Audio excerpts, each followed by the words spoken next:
So here's another way that I can use perpendicular lines. So say I'm designing a logo and I want to make a line through the origin that is perpendicular to this given line. So what's its equation? So I know I'm going to go through this origin point right here. So my point is 0, 0.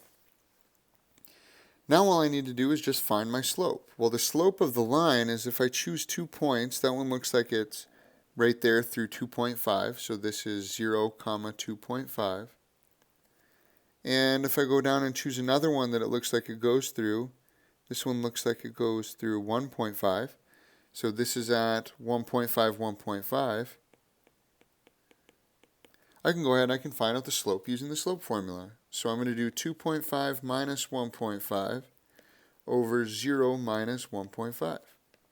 This gives me 1 over 1.5, which is the same as, and it's a negative 1.5, as negative 2 over 3.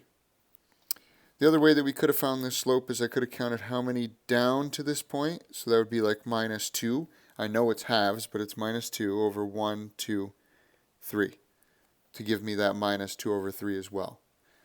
So that's my slope, that's my point. So now all I need to do is plug it in.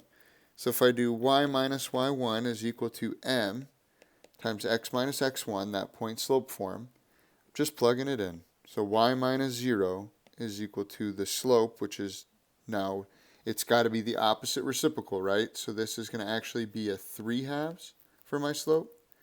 So I do 3 halves, and then I have x minus 0. So I get y is equal to 3 halves x. And if I go ahead and try it, I go up 3 to the right 2, up 3 to the right 2, and that looks pretty darn perpendicular to me.